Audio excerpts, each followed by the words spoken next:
Wallaman Falls is the largest single drop waterfall in the whole of Australia. What's single drop? It means that it literally goes from top to bottom in one motion. That's gonna probably blow our minds. We've probably never seen a waterfall as high in our lives. So that is really exciting. Josie has learnt from her mistakes previously. We were about to set up in Birkenstocks, but what have we changed into? Trainers. And why have we changed into trainers? Because I'm not in Asia anymore and I can't hike in Birkenstocks everywhere. And there's probably snakes and stuff. Probably. And like spiders, so I probably should cover my feet. Wallaman means big water, because it is a big waterfall. It is. Unreal. I feel like I'm in like America, you know, like they have all those really big waterfalls. Like the Grand Canyon. No, that's literally desert. No, I thought you meant the canyon, not the waterfall. No, but you know, like have like Niagara Falls, Yeah. all of that. I mean, obviously this is nowhere near on the scale, but I mean, this is the biggest waterfall we've seen since like leaving the UK. 269 metres long. That's really, really, really, really big. And then the pool underneath, 20 metres. In depth or? Depth. Yeah, Wow, crazy, that's right? deep. That's really deep. Cool though, right? I suppose the force of water will create such a deep plunge pool, wouldn't it? So there's even a rainbow at the bottom of the falls, which is the coolest thing. I've never seen that before. The lady at the information centre that we went to did say that you've got to come, if you want to see the rainbow, it's got to be a really sunny day like today, and you've got to come between 10 and 1. Apparently that's when the rainbow appears. I mean, we're here at... I guess it's something to do with how the light refracts or something, I don't know. Refracts? Reflects? No, refracts, Okay. I think. Well, or it's here... reflection. I don't know if it's reflection or refraction that creates rainbows, but... We're here at 12 o'clock, so... And we see it, so... Yeah, come here for 12.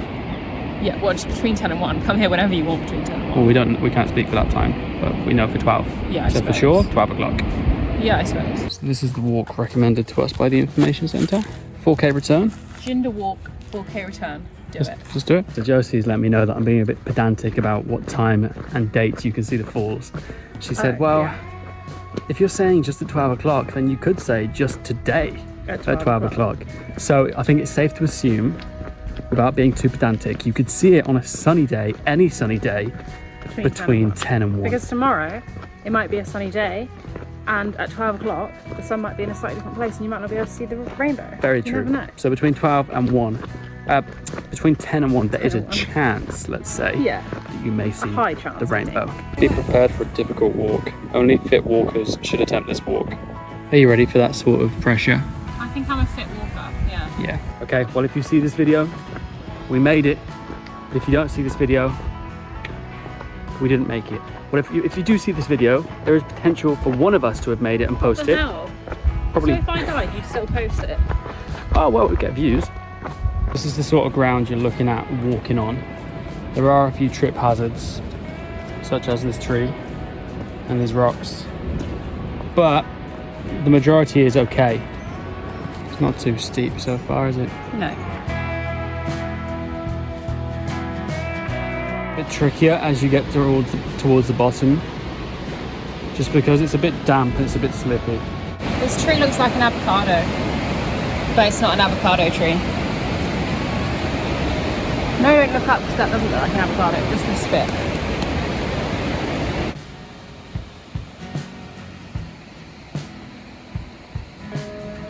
That is the waterfall behind me. It's huge and it feels like it's raining down here. And you've got the rainbow just behind me too. Worth it. 100% worth it. Yeah, it didn't take us long either, maybe 25 minutes, if that. Yeah, something like that, I'd say. Half an hour maybe. Yeah, for sure. So it's okay. But on the way I would back up, say. it'll take us longer. We might change our minds for the way back up, for sure. But this is worth it. Oh yeah. We've got a little one just up there, just hanging out. And then you've got the big daddy. And then you come down to this. Damn. There should be some treasure down there. It's time to ascend. Oh yeah! Let's go. We're about 2/3 of the way up. Half. I'd say 2/3. If you don't disagree, you can disagree. Respectfully, I disagree. Okay. Well, we're 2/3 or a half up this hill, this trek. And we're tired. It's our second stop. Well, no, this is our first main stop, I'd say. No, we just stopped. Stood up for water for 2 seconds. I sat down, so I... You sat down? Yeah. Oh, okay. Fair enough then. This is our second stop. Okay. If you want to disagree, we can disagree. Respectfully, I disagree. Okay. So it's our second or first stop up this hill, and we're pretty tired. It's pretty hard, I'm not gonna lie. It's the steps, I think, that do it. Yeah, our legs are shaking, but we're good. We're gonna make it. Yeah. Nearly there.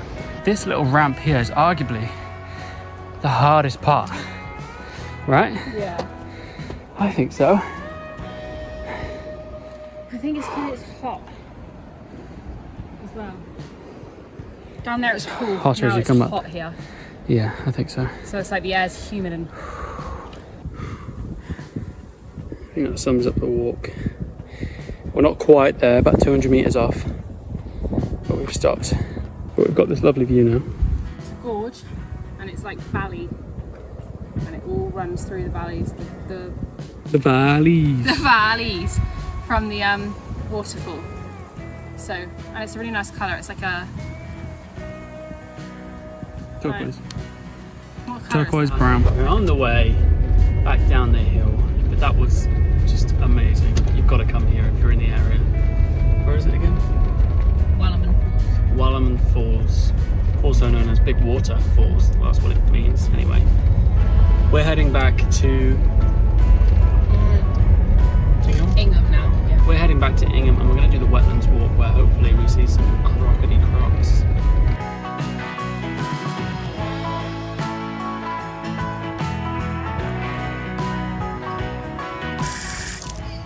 It's a bit fast, isn't it?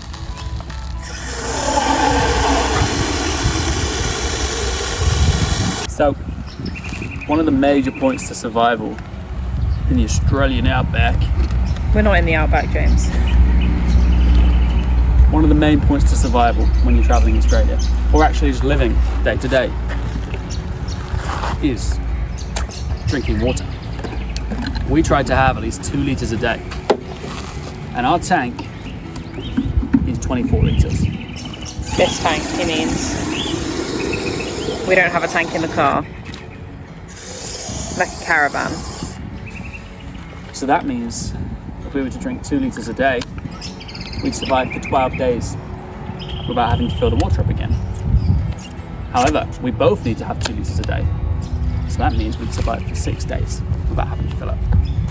However, we have to do other things like wash up, and that's about it. So all Tea and coffee. Tea and coffee, yeah, the kettle, hot water bottle. Our water lasts maybe 4 days, okay, in this tank. I mean, I'm sure if we were in survival mode, we probably wouldn't wash up with possible water, No, would we? but I mean, we'd find different ways. Anyway, but like on a day-to-day, this water probably lasts us 4 days. So you have to find yourself a potable water sign, and you can find that on Wiki Camps or Australia Camps or something like that. They're all over basically. Just don't be filling your water up with water that you can't drink. So what we're going to do when we go to from Cairns to Darwin, because there's going to be a lot of time where we're not going to find potable water areas, we're going to keep this water that we've got behind me for drinking. We're going to buy another smaller one, maybe 10 litres, purely for like washing up, because if we do get stuck without drinking water, obviously in the heat like that, it's very dangerous. I might just go to there and then come back, to be honest. I'm too scared to go. We'll see how we feel. So I don't think 2K is going to take us 50 minutes. And what about half Yeah, but an I'm hour? scared of the crocs. TYTO Wetlands is crocodile country. So we've got to be croc-wise out here. It says they'll see you before you see them. That's pretty scary. Night, dusk and dawn is when they're most active. Well, we're good. Not We're like really. 3 p.m. We're hopefully going to see crocodiles right now, because this is one of the first places we've been where you can see crocodiles actually in the wild. I don't want to do it. I want to go back. We're about here. there so far, so we're just about to cross a bit of water. This is where one of them actually lives, this bit. Yeah. The medium-sized one, which is about 3 meters, I think she said. So let's hope Big, we that's see really it. big. Look, if we see it, we're at less risk because we know where it is. If you see a crocodile, you should report it so that they can put signs up saying, there have been crocodiles here in about 7 days. If we see one, we will report it. Josie is heading back. I will venture off alone. Not gonna lie, doing this on my own is a whole lot scarier than when I was with Josie. So I might head back too. I'm just gonna continue over to the bridge where people say you can see them from, and then I'll head back, I think. Paths like this that have been sort of slid over, and they say they're slide paths where the crocodiles have been. It's bloody beautiful. And there's so many birds, and it's just a really nice wetlands to look at. And I think if I was a crocodile, I'd probably live here. Seems like a good place to live, but I haven't seen one. Apparently there's a crocodile in here up to 5 meters long. Feel like I'd see that if it was here. And maybe I wouldn't actually, to be honest. I'm probably being quite naive about crocodiles. They will definitely see you before you see them.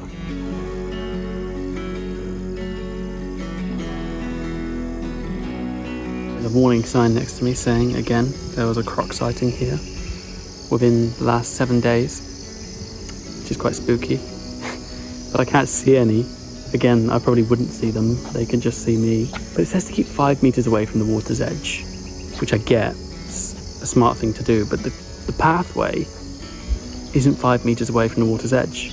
The pathway they have made for you to go on. So I'm confused by that. Photo they use on the thing, someone took this photo. That is a croc that lives here. That's the big one. So stay out of the water, of course. Stay on dedicated paths, which I'm doing. Keep a sturdy object between yourself and the water, and dispose of your food scraps in the bin, or take them home. Okay, so if you are in croc territory, there's your 4 golden rules straight up. This bit absolutely terrifies me, because here's the path, there's the water. If there's a crocodile running at me, can I outrun a crocodile? Like at full pace? I'm not too sure. If one catches me off guard, I can be croc-wise all you like. What am I meant to do? Is it just game over at that point? Or can I run? I don't know, let me know. I survived. I didn't see any crocodiles, but it was bloody scary. Just like the bit you had to walk through next to like swamp. Yeah, I would have died. Yeah, you wouldn't have enjoyed that. We're now heading to the campsite. We've got a free camp tonight, which we hope is going to be all right. And we will see you tomorrow for day 3. Some more exploring on our way to Cairns. See you there.